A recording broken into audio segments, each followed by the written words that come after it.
What's going on? What's going on? It's your man Kris B, aka Buzz, back again with another video to share. Well, actually, a couple videos to share today.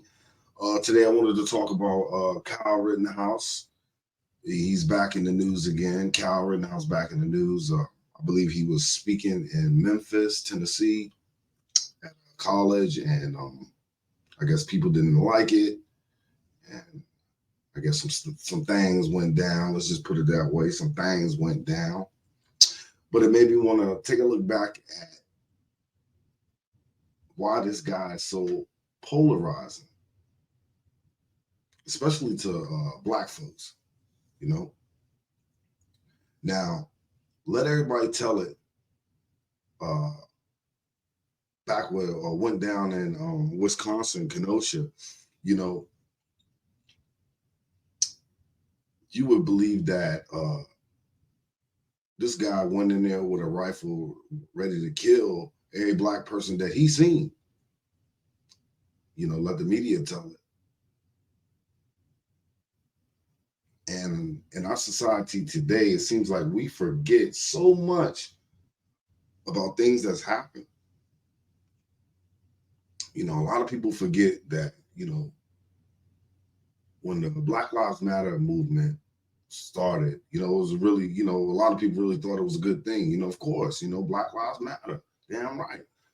But as we can see, fast forward today in 2024, that Black Lives Matter didn't do anything for Black Americans, but in our society, there's people that are wicked, and they would use a movement like Black Lives Matter to infiltrate and just blend in. Because a lot of things that was going on back then, there was a lot of civil unrest that was going on across the country where police departments were given orders to stand down because we was having these peaceful protests. We was having a lot of these peaceful protests, y'all. Peaceful protests. And for the most part, and I do give credit for the people out there, it was a lot of peaceful protesters out there that just wanted to be heard, wanted their voices to be heard. But unfortunately, there's a criminal element behind that. And I think black folks need to educate themselves about certain groups like Antifa that was running around causing havoc all over the country in the name of Black Lives Matter. You know what I'm saying?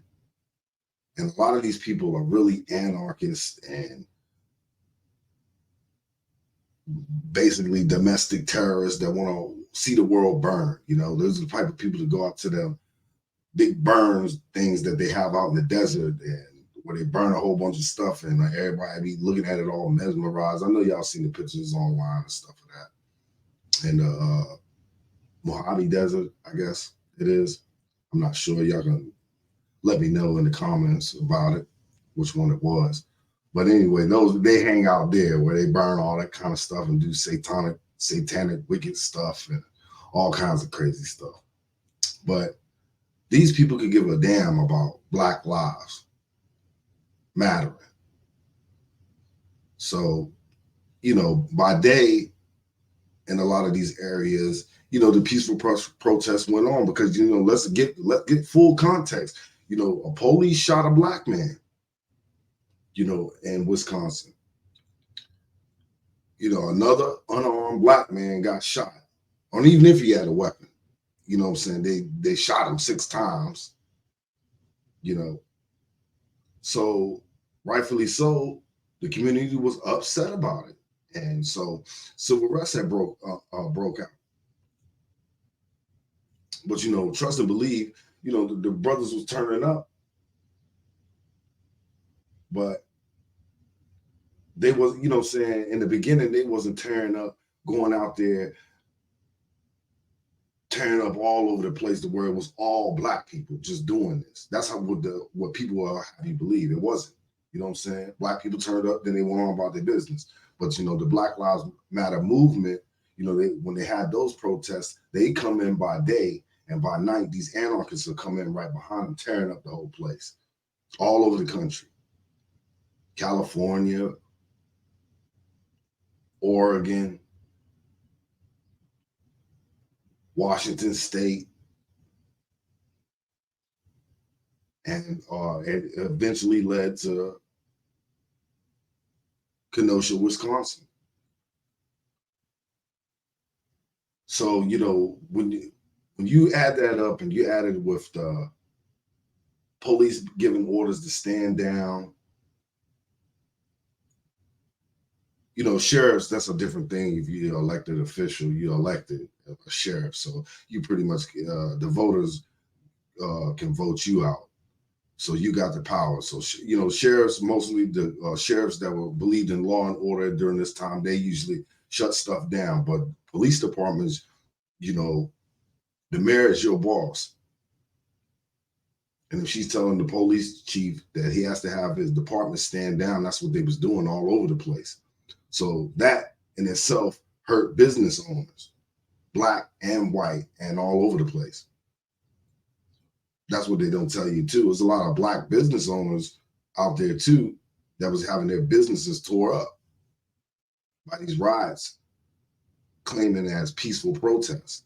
You know, they was rioting, y'all. You know, make no mistake about that. They was rioting and looting and tearing up all these businesses all over the place. And with no police protection, a lot of these businesses was crying out for help. Nobody was coming to help them. Nobody. I surely didn't come. I heard where they called out for help. I didn't come. I'm being real truthful. You know, I didn't come to the call. I didn't heed the call of those business owners that were crying out for help because they knew that their businesses was going to be destroyed by these rioters and protesters. You know, like I say, my theory is that the peaceful protesters came during the day, the anarchists came during the night. But nonetheless, these business owners didn't want to lose their business, and they knew the police wasn't coming. So they put out, you know, a call for help for anybody to come in and help them, because they do. And, you know, Kyle Rittenhouse was one of those guys that showed up. Now, true, he was young and had a gap piece, but, you know, he was about to be 18, I guess. So I guess in his mind, he wanted to have a gun. I can remember being young too. I loved guns when I was little. You know what I'm saying? I used to always read Guns and Ammo, and I was a gun enthusiast. You know, back when I was younger myself.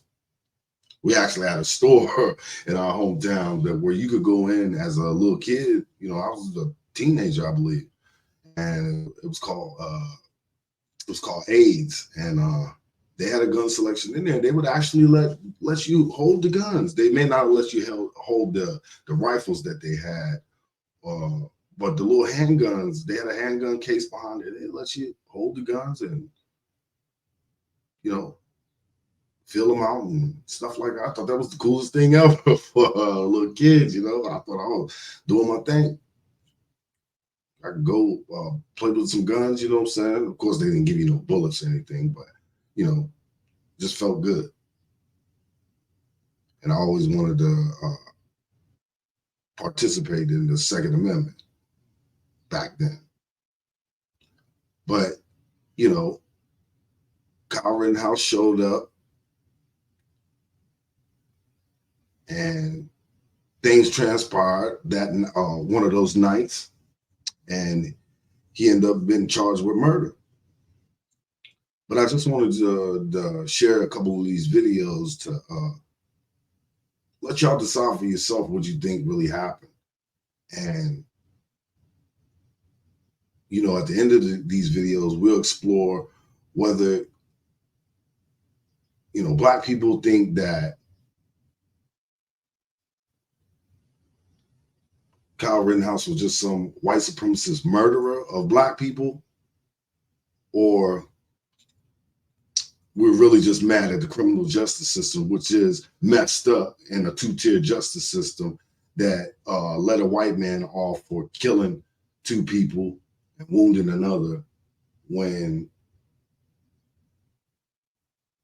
if he were Black, would he have got that same treatment? And probably the answer to that question, truthfully, is probably no. I don't know if they would have crucified the black man, but it probably would have been different. But I'll let y'all decide for yourself whether this guy is a hero or Hitler.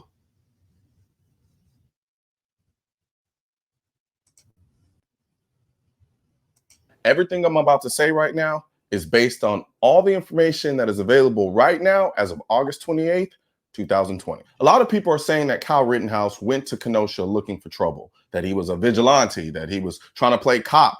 And there are some people who are saying that he was just there to help protect property and protesters. So let's hear what he has to say on why he was there. What are you doing out here? Obviously, you're armed and you're in front of this business we saw burning last night. So what's up? So people are getting injured, and our job is to protect this business. And part of my job is also help people. If there's somebody hurt, I'm running into harm's way. That's why I'm. Now, that is another thing about that time.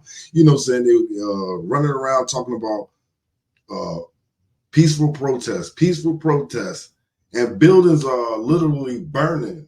And the reporter, he's standing around talking about how peaceful these protesters are, and with the buildings literally burning behind him. It was crazy. I'm pretty sure y'all can find that clip of that. It was crazy at the time. You literally, the city's burning behind you, but it's a peaceful protest.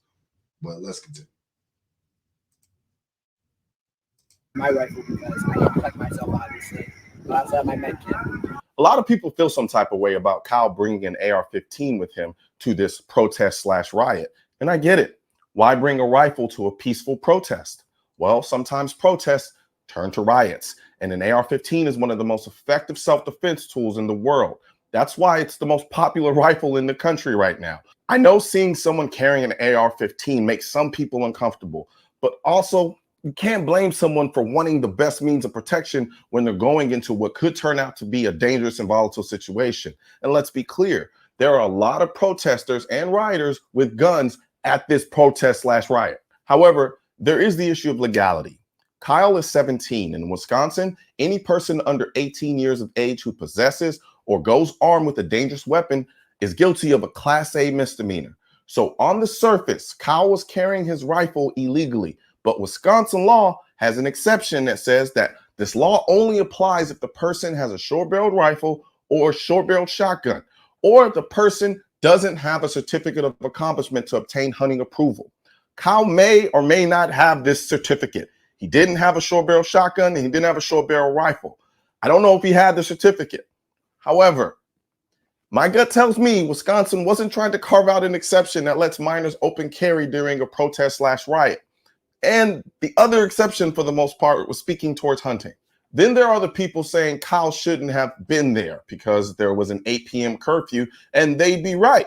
But that also means the protesters and the riots and everyone else shouldn't have also not been there. I'm not really a fan of any 17-year-old being at a protest/riot. I know 40-year-olds who don't have the mental maturity to deal with the dynamics of a riot, much less an impressionable 17-year-old. But we send 18-year-olds to fight people in other countries. So I can't really say anything to a 17-year-old who wants to help protect businesses and people in his country. And there are a lot of people making a big deal about the fact that Kyle drove in from Antioch, Illinois. The drive from Antioch to Kenosha is 30 minutes. That's shorter than a lot of people's daily commute. Anthony Huber, the kid with the skateboard who was shot and killed, he lived in Silver Lake. That's a 30-minute drive to Kenosha.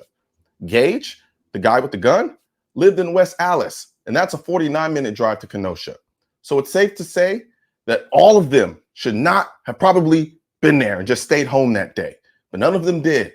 So we're here. In Wisconsin, deadly force can only be used if a person reasonably believes that such force is required to avoid death or great bodily harm. There is no duty to retreat unless you are an initial aggressor.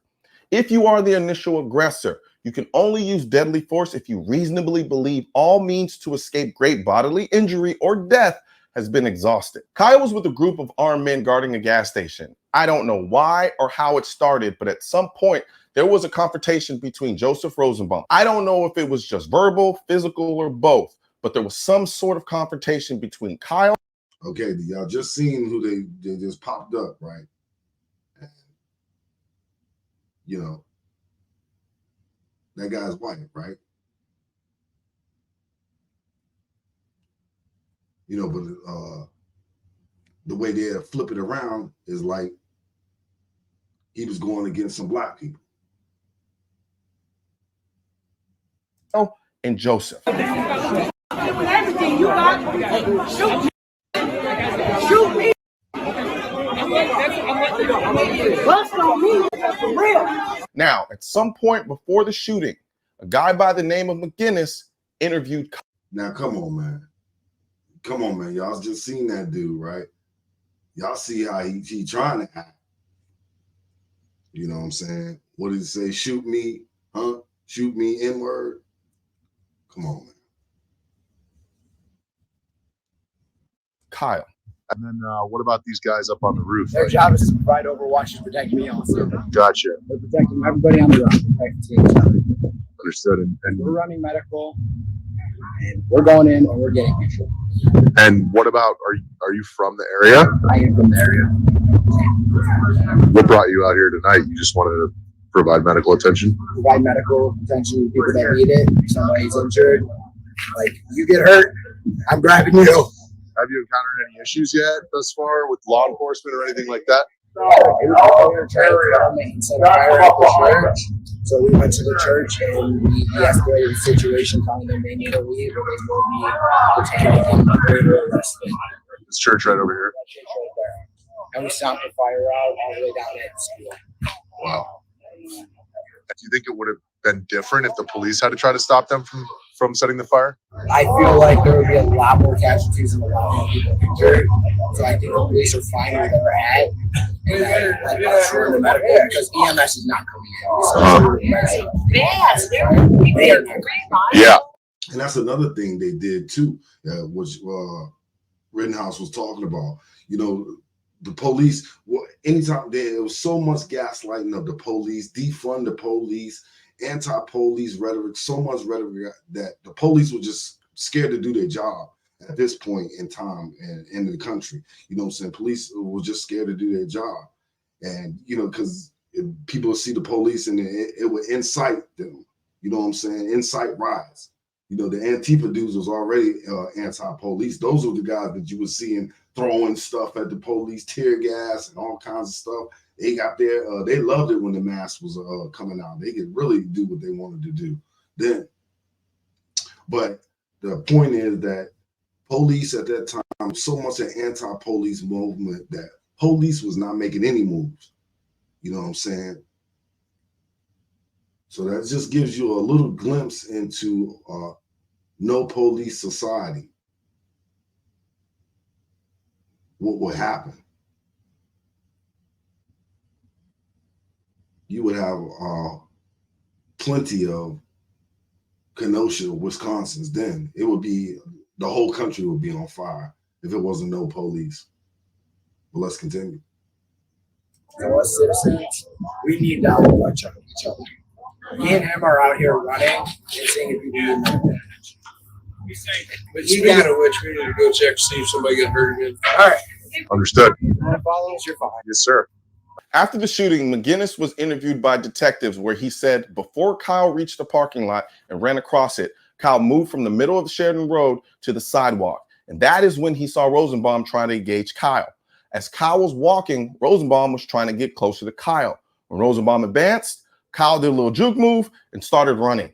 At the same time, there were other people that were moving very quickly and they were moving towards Kyle. And that according to what he saw, Kyle was trying to evade all of these people. This then results in Kyle being chased by Rosenbaum, who then throws an object at Kyle.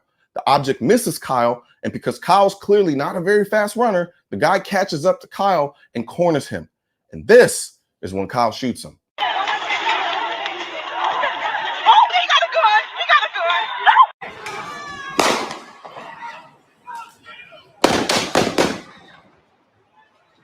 McGinnis is the guy in the video you see standing next to Kyle trying to help Rosenbaum.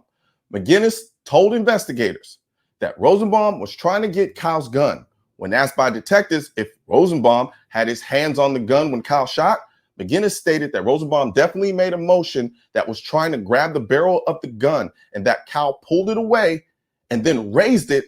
And then right as they came together, Kyle fired. I think it's pretty reasonable to assume that if someone is chasing you and throwing objects at you, and then when you're cornered by them, they try to take your gun away from you, at best, you're at risk of great bodily injury, and at worst, risk of death.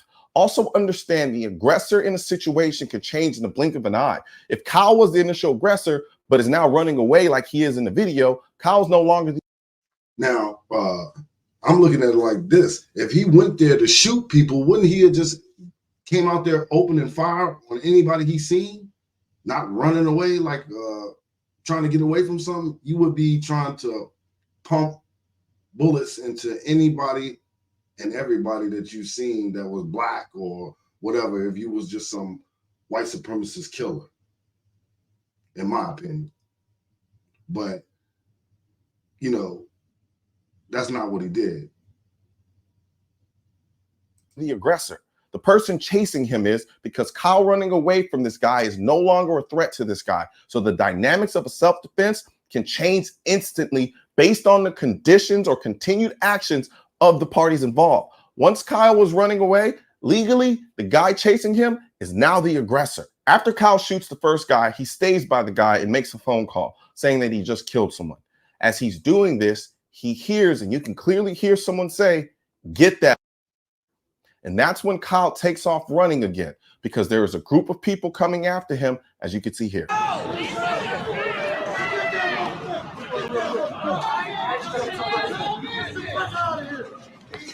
At this point, Kyle is being chased by what is essentially a mob. To be fair, most of the people chasing Kyle at this point don't have the full context of what happened. But as is the case in a lot of these situations, there are a lot of bad actors who will take advantage of the chaos and engage in unnecessary violence. So they hear, "Get him, he just shot someone." And they see a white kid with an AR-15 running down the street, and they just attack without asking any questions. Here you see someone run up to Kyle and try to hit him with something, much the same way Rosenbaum did.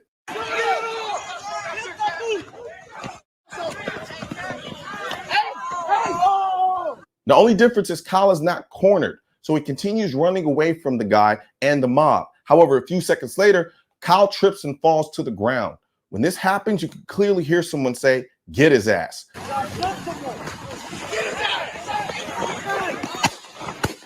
At this point, Kyle has nowhere to go because as soon as he falls, they try to swarm and attack him, and his back is literally against the ground. Now, if Kyle just started shooting blindly, this legally would not have been self-defense, but he doesn't. He only shoots the people who are clearly attacking him. This was a group of people attempting to attack him because they felt that it was justified because all they know is that this guy just shot one of their people, so they're trying to do something about it. However, from Kyle's perspective, he just shot a guy who he felt was trying to kill him. And this mob thinks he murdered that guy in cold blood. And now they want to kill him also. And he can't get away because he's on the ground with nowhere to go. And all of this is being confirmed in Kyle's mind because right now there are literally people running towards him trying to physically attack him.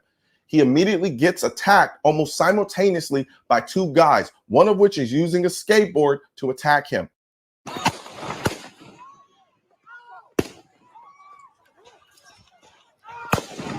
No, a skateboard is not a weapon, but it can be used as one to commit serious bodily injury or death. And this guy is clearly trying to hit him with the skateboard.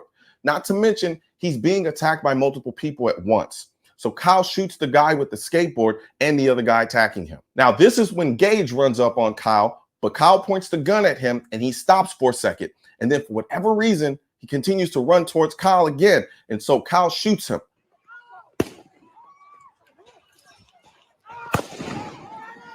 But here's the kicker. This guy had a gun in his hand. And if we believe what his friend posted on Facebook, where he says the kid shot Gaige as he drew his weapon and Gaige retreated with his gun in hand, I talked to Gaige, to his only regret was not killing the kid and hesitating to pull the gun before emptying the entire mag into him. So again, legally, this is self-defense. Yes, the people attacking Kyle think he just murdered someone, but they are attacking him, not defending themselves from him to prevent death or great bodily injury.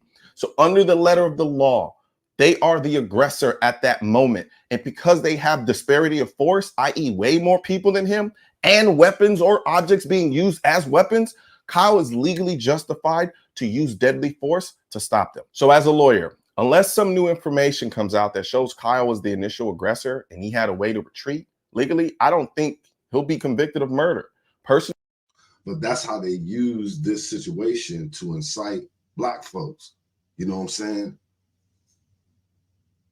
When at the center of it, right when he hit that ground, you know, all them people was white. But they used the few black people that was out there to make it a whole black issue. To where this man's life changed forever. Now, of course, you know, sorry to the families that lost lives out there. You know, I'm definitely sympathetic towards them, the families of the people that lost their lives. But, you know, sometimes you can't believe in stuff so much to where you're rather willing to be out there acting a fool in the name of peaceful protest.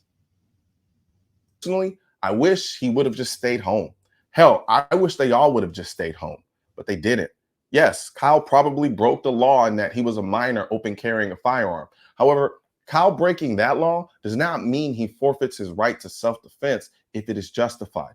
Much the same way, if I'm a felon and have a gun and I use that gun to protect myself during a home invasion, I'm still going to go to jail, but not for murder. It'll be for me having a gun as a felon because my use of deadly force with that gun, even though it was illegal for me to have, was justified. And here, from the looks of it legally, this was justified. I don't like it because it resulted in people being shot, but legally, his use of force was justified. Because of this, I think Kyle is basically going to plead to the lesser charge of open carrying a firearm as a minor, but I do not see him being convicted of murder. You know how frightening it is to think about what happens in the moments and even days after you've had to use your gun in self-defense? When you first start carrying a gun for protection, it can be scary.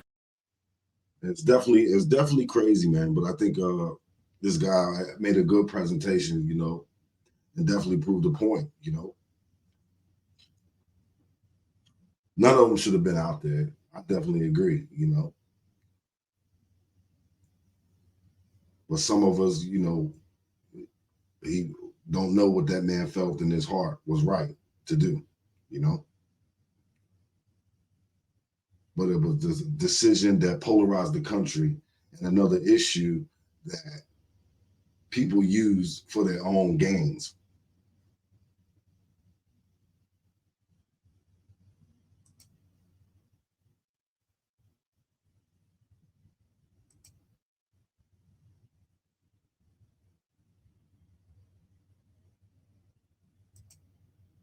Now, this next video is another video I wanted to go to. I wanted to check y'all out again. It goes a little bit deeper than what the last guy was talking about. But I also wanted to bring that to your attention. We'll check it out.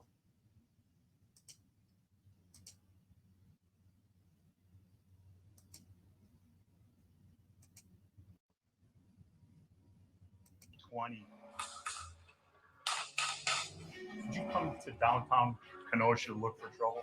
No. The state must prove by evidence which satisfies you beyond a reasonable doubt that the following three elements of this crime were present. First, that the defendant caused the death of another. These guys are kind of like medics who are packing, right? Second, that the defendant caused the death by criminally reckless conduct. Now, see, when it first came out, they didn't show the pictures of the guys that died. They didn't. They really didn't. So you would have thought when they said he shot people. You know, so that's how the media plays tricks and plays games. It said he shot 3 people and 2 was dead, but they didn't show the pictures of the deceased at first, so the media could paint the picture of a white supremacist thrill killer that loves Donald Trump, of course. The third element is that the circumstances of the defendant's conduct show utter disregard for human life. People are getting injured, And our job is to protect this business, and part of my job is to also help people. If there's somebody hurt, I'm running into harm's way. That's why I have my rifle, because I need to protect myself, obviously. It was just surreal. What was going through your mind at this particular moment? That I was going to die? Does he say anything? He repeats, I just shot someone, over and over. And I believe at some point he did say he had to shoot someone. What the defendant wants you to believe is that because he's the one who brought the gun, he gets to kill. Make no mistake, there was nothing reckless about my client's conduct that day. Everybody that you shot at that night, you intended to kill. Correct? I didn't intend to kill them. I intended to stop the people who were attacking me.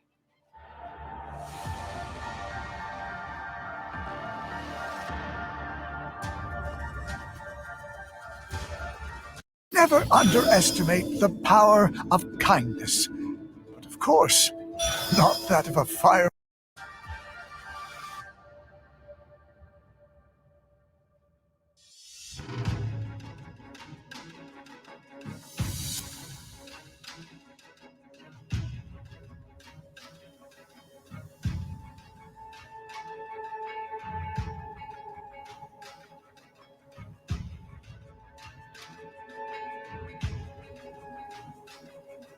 Now look, they show that picture of his mugshot. And that's all you've seen right there nationally, all around the country. They made this guy the face of white supremacy. And he was the new face of white supremacy, because remember they had that young boy with the MAGA hat in DC that was at the March for Life. He was the face. But after that, this guy became the new face of white supremacy.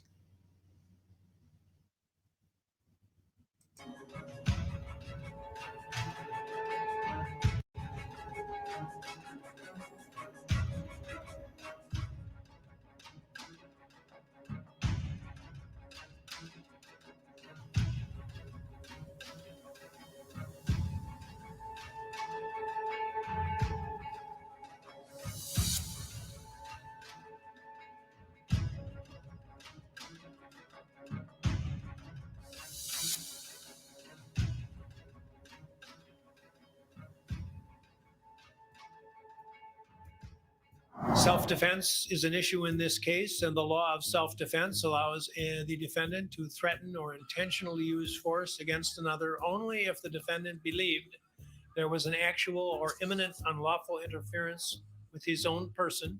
The standard is what a person of ordinary intelligence and prudence would have believed in the defendant's position under the circumstances existing at the time of the alleged offense. The reasonableness of the defendant's beliefs must be determined from the standpoint of the defendant at the time of his acts, and not from the viewpoint of the jury now. That on the night of August 25th, 2020, here in our community of Kenosha, the defendant Kyle Rittenhouse, who was 17 years old at the time. I would hate to be a prosecutor, though, for real, on some real stuff, man. Because, at the end of the day, your job is, especially if you're prosecuting criminal cases, at the end of the day, your job is taking people's freedom. Now, I know there's some sickos and perverts out there that deserve to get prosecuted to the fullest extent of the law. But, it's just for me, if I was a lawyer, I don't think I would aspire to be a prosecutor. That's just a tough gig. Had armed himself with an AR-15 style semi-automatic rifle loaded with 30 rounds in the magazine. And using that rifle, he shot and killed Joseph Rosenbaum, an unarmed man. The shot that killed Mr. Rosenbaum was a shot to the back. And in that struggle, the gun winds up pointed directly at Mr. Huber's chest. The defendant pulls the trigger one time and discharges a round into Mr. Huber's chest, killing him instantly.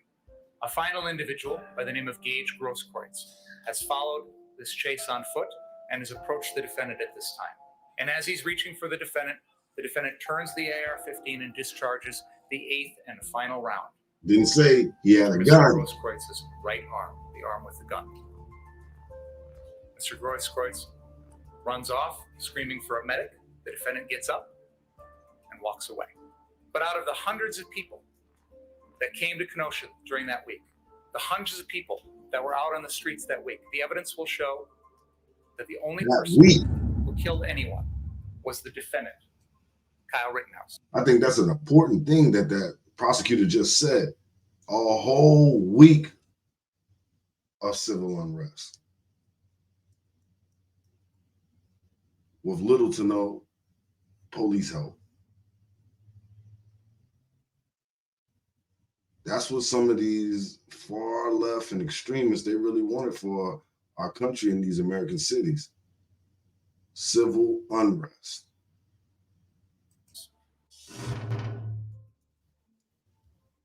It isn't a whodunit, when did it happen, or anything like that. It was Kyle Rittenhouse's actions privileged under the law of self-defense. The defendant believed that the amount of force which he used or threatened to use was necessary to prevent or... And see, when he used the word privilege, automatically the race baiters and everybody else went right to see, you're talking about white privilege. When really they was talking about the privilege of the right to self-defense. But we know how they do. They chop it and screw it, and we receive the message as, oh, he got white privilege. And a lot of people believe that. Terminate the interference, and that his belief was reasonable. Mr. Rosenbaum is wearing that maroon shirt on his face as a mask, covering up his identity, because he wants to steal my client's firearm and use it against him to carry out the threat he had made earlier. So he's laying flat on his back. Kyle's afraid he's going to be disarmed and shot with his own weapon, the evidence will show. He fires one shot, striking Mr. Huber. He moves in on Kyle, getting closer, pointing the gun almost directly at his head. As the state said, he's like this, but look at where the gun is going. The gun is in a circle. It hasn't got directly to pointing at Kyle's head, but it's going there. Kyle fires once, hitting him.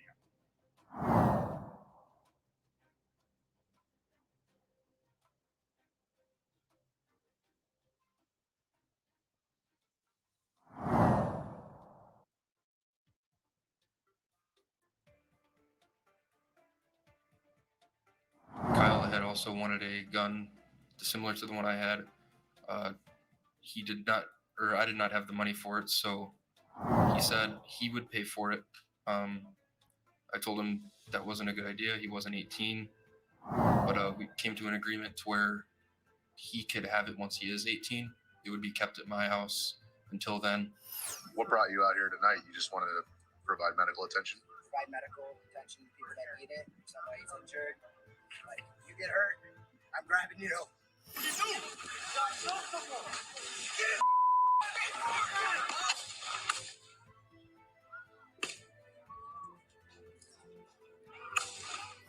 Something dangerous was going to happen, what be it Mr. Rosenbaum grabbing it, Mr. Rittenhouse shooting it. I didn't know, but I knew that my eyes at that moment were, like in this exact moment, were fixated on the barrel of the... So I don't know about y'all, but the narrative I'm starting to get was because he was 17 and because he brought a gun out there, he was supposed to die, basically. He's supposed to get beat to death. Let them people beat him to death. That's basically what the vibe that I get, in my opinion, out of this. Because you weren't supposed to be there, boy. You supposed to took that butt whipping, not shot and killed nobody. It's crazy. A weapon, because I didn't want to end up on the receiving end of that. It wasn't clear to me whether or not they made contact, but what was clear to me was that the trajectory of the rifle wasn't really altered by Mr. Rosenbaum's lunge. So if they did make contact and it was just a glance, it wasn't enough to alter the trajectory of the rifle. You okay? Just don't move, man. Don't move. All right, can I flip you over real quick?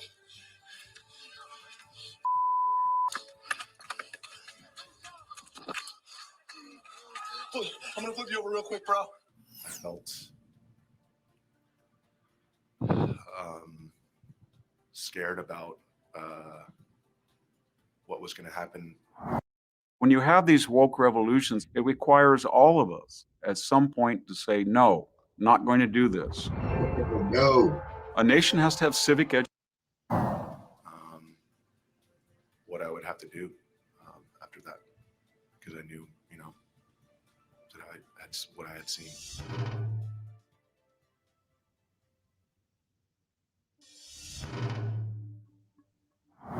Each other. Me and him are out here running. That's the only people who need medical attention. But speaking of which, we need to go check to see if somebody got hurt again. All right. What was your impression of the defendant? He seemed like a young and impressive. Did y'all look? Do you see behind the guy? Do you see on the wall? Look at it, all the boards and stuff that's up. These business owners had to put boards up and all kinds of stuff just to try to protect their businesses from getting torn to bits. It's crazy, man. But look at all that stuff, man. Look at all the boards up and down the street. And this stuff went on for a week. It's crazy. Impressionable kid. I use that term kind of broadly there. Someone way younger than myself. He seemed to be really interested in what I'd done in life.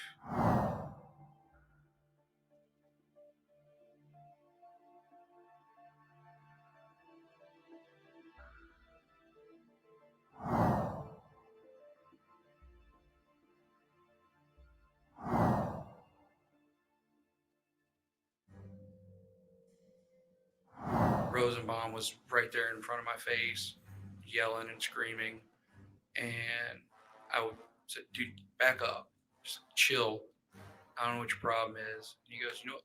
If I catch any of you guys alone tonight, I'm going to kill you. And he said that to you? Correct.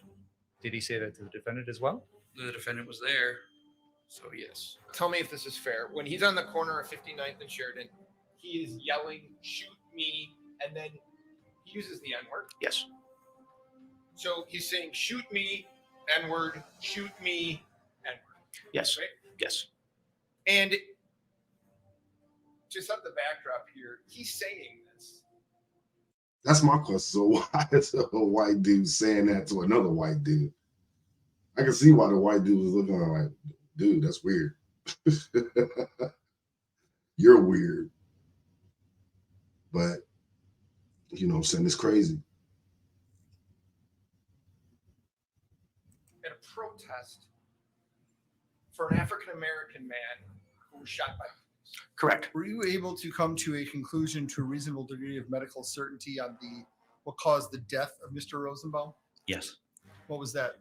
Mr. Rosenbaum died from multiple gunshot wounds. In the entire sequence of these events, how many times did the defendant fire his gun? 8 times. I believe the testimony thus far is that 4 of those rounds were discharged and struck Mr. Rosenbaum. Is that correct? Correct. The 5th and 6th times that he shot were at this individual Dwayne Hans. Is that correct? Correct. The 7th shot is fired at Anthony Huber. Yes. And the 8th round is at Mr. Grosskreitz's right arm. Correct. What was going through your mind at this particular moment? That I was going to die. After you raised your hands like this, you saw the defendant re-rack the weapon? Correct. What did you think was going to happen? Yeah, they tried to use the hands up, don't shoot defense, but you had the gun. Man, you know, like I said, the media will portray things in a way that fits their narrative. This guy had a gun, and all of a sudden you was giving it up. Okay, come on.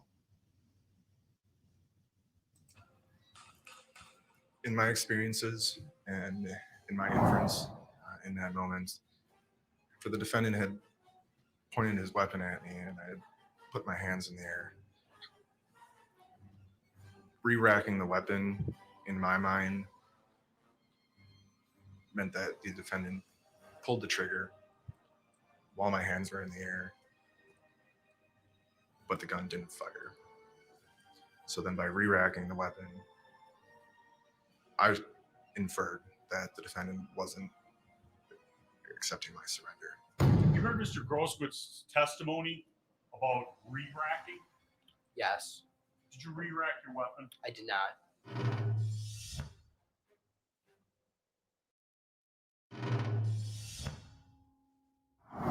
And how does he look to you? Sweating, pale. Does he say anything? He repeats, I just shot someone, over and over. And I believe at some point he did say he had to shoot someone.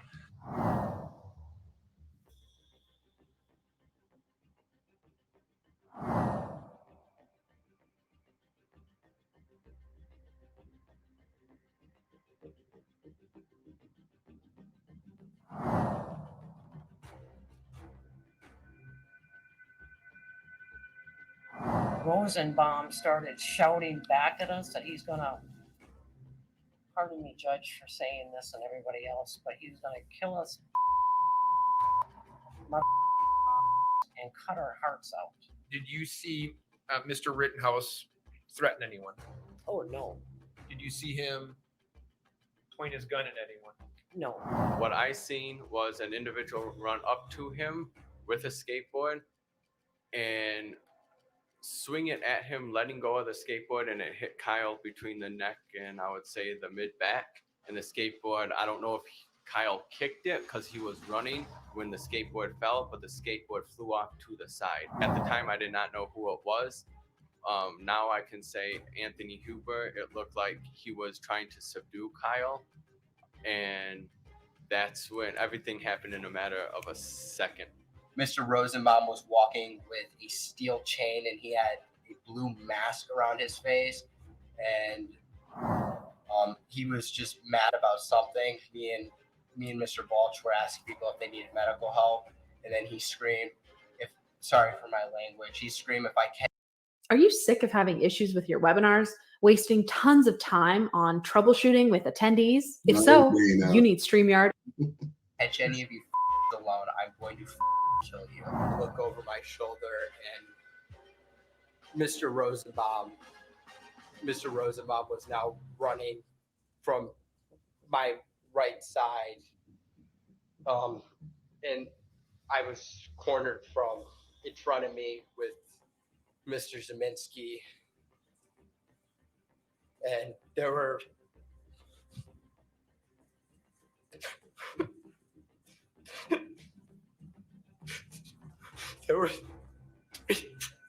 people right there. After he throws the. Now, a lot of people, this is where the media ran with it and trying to act like he was laying it on thick, you know. Maybe he was, but I think that was real. The boy was scared. You were about to go away for a long, long time if it didn't turn out your way. So I believe that was real. Uncontrollable. That's that uncontrollable stuff. We've all been there a time or two.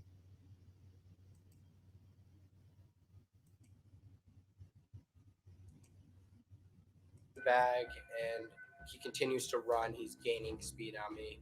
A gunshot is fired from behind me, directly behind me, and I take a few steps, and that's when I turn around. And as I'm turning around, Mr. Rosenbaum is, I would say, from me to where the judge is, coming at me with his arms out in front of him. I remember his hand on the barrel of my gun. And why didn't you just keep running? When I was over there, there were about 100 people surrounding those cars, and there was no space for me to continue to run to. And so you turned around? Yes. And as you see him lunging at you, what do you do? I shoot him. People were saying cranium him, get him, kill him. people were screaming, and I just was trying to get to the police running down Sheridan Road. And you say I'm trying to get to the police. Why were you trying to get to the police? Because I didn't do anything wrong. I defended myself. The next thing I remember is Anthony Huber striking me in the head with a skateboard.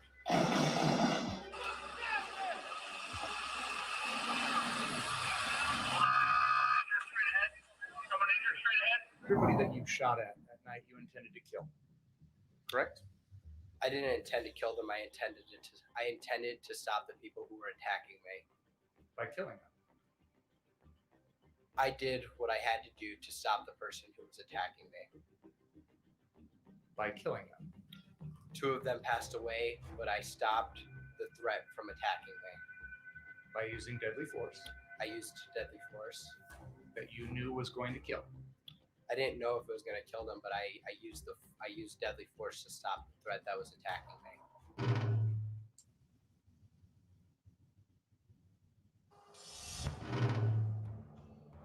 Is your mind clear today? Yes. Are you feeling all right? Yes.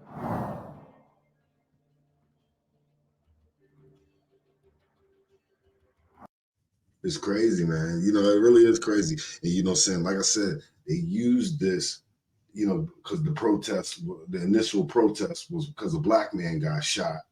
They used this to paint a picture of he was out there killing black people, which could be far from the truth than what it really was.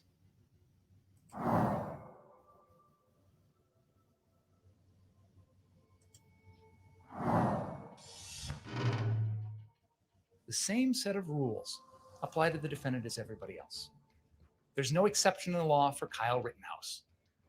There's no exception that says, if anyone else has a gun, you're a danger, except for Kyle Rittenhouse. Now, the defense wants you to think Joseph Rosenbaum was there to attack. And make no mistake, this was going to be part of their gun grab initiative. You know what I'm saying? And Kyle Rittenhouse just happened to become the new face of it. You know, that's what they really wanted to do. This was a Second Amendment thing. I noticed in this political cycle, the political candidates are now running and talking about taking people's guns this time because it's a dead issue now, especially with the illegal immigration thing going on. This is a dead issue. You know, you talk about taking somebody's guns in 2024 with everything that's going on at the border and around the country. But this really was a Second Amendment issue that they was going to use big time to try to snatch everybody's guns. The defendant. We'll never know what Joseph Rosenbaum was thinking because the defendant killed him. But what you don't do is you don't bring a gun to a fist fight. What the defendant wants you to believe is that because he's the one who brought the gun, he gets to kill. You lose the right to self-defense when you're the one who brought the gun, when you're the one creating the danger, when you're the one provoking other people. Joseph Rosenbaum. He's dead. So we don't know what he was thinking. We don't know what was going on in his mind. That makes him an easy target for the defense today because they can stand up here and pile on him and destroy his reputation, and he can't speak for himself. If he were alive today, like Joshua Zeminski, I'd probably try and prosecute him for arson, but I can't because the defendant killed him. But that's the way we deal with people that do these things. When you commit arson, we prosecute you. We don't execute you in the street. Make no mistake, there was nothing reckless about my client's conduct that day. The state must prove beyond a reasonable doubt that what Kyle did under those facts and circumstances was unreasonable, that he was not entitled to self-defense. Consider all the events that had occurred that evening. Him being attacked, kicked in the head, hit in the head with a skateboard, other individuals running up on him, and now Mr. Grosskreutz runs up on him. Kyle Rittenhouse shot Mr. Rosenbaum because he was attacking Kyle. Every person who was shot was attacking Kyle. One with a skateboard, one with his hands, one with his feet, one with a gun. It's a tough choice, but the evidence only leads to one conclusion. So, like I said, once again, let me think. One had a skateboard, one had fists, one had a gun. But you're just supposed to take all of that because you weren't supposed to be there in the first place. I'll let y'all decide. That is that Kyle Rittenhouse's conduct on August 25th was privileged based upon the actions of Mr. Rosenbaum and others. There are no winners in this case, but putting Kyle Rittenhouse. Once again, there go that word privilege. Oh, the race baiters eat that up, y'all. They eat it up. But once again, he's using it in a legal term in reality. But perception is a mug. I'll just say that. Perception is a mother sucker. Down for something he was privileged to do will serve no legitimate purpose.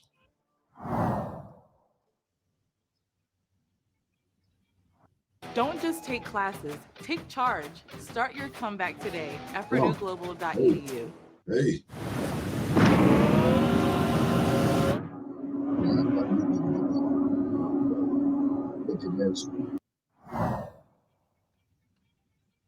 But it's all good.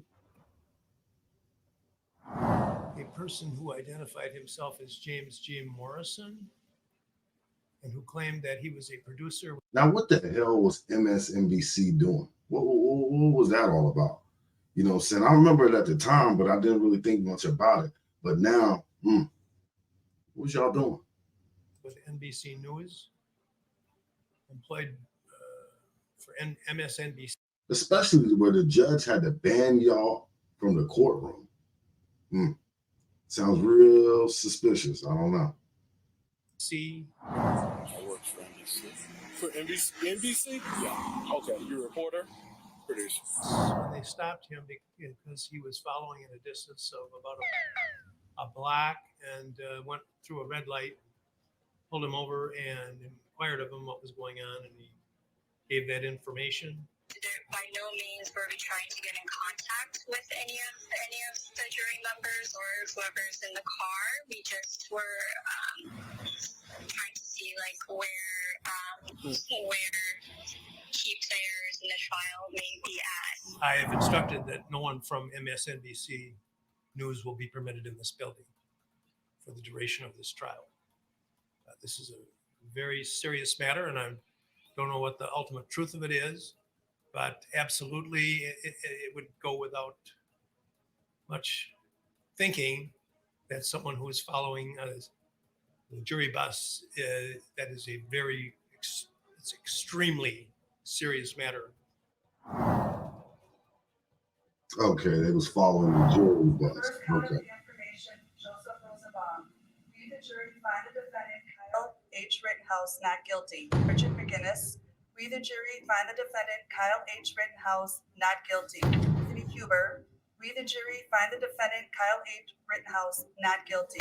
H. Grosskreutz. We, the jury, find the defendant Kyle H. Rittenhouse not guilty. Members of the jury. And I really, personally, this is what I think the crux of this whole Kyle Rittenhouse situation, as it pertains to Black people. I think it's this part. The criminal justice system, because it was so tricked up that I do believe that if he was Black, they would have got him. Especially a black teenager killing 2 white folks. And I think that's what the crux of the argument or the crux of the anger against him from Black people comes from. That he got away with murder when so many brothers didn't. And it's a fucked up thing in our society. But in this particular situation, you can't deny him his self-defense. Like I said, hey, I don't have no bone in the game, no staking, no interest. I'm not a Kyle Rittenhouse fan. I don't even know the guy. You know what I'm saying? I just looked at the situation as right and wrong. And I looked at it in full context of the why he was there, what the motivation was. And it wasn't for killing Black people, like some people tend to believe. And some people are making money off of saying this guy's name and calling him some high hell white supremacist. Now, if he got his neo-Nazi manifesto, or he got that language and y'all want to let me know about it, well, feel free, you know, educate your boy. But in terms of this situation right here, I think a lot of people used it to their advantage. The gun grabbers, the race baiters, everybody that had an interest in gaining off of this situation put their 2 cents in. Are these your unanimous verdicts? Is there anyone who does not agree with the verdicts as read? Then all counts are dismissed with prejudice, and he is released from the obligation of his bond.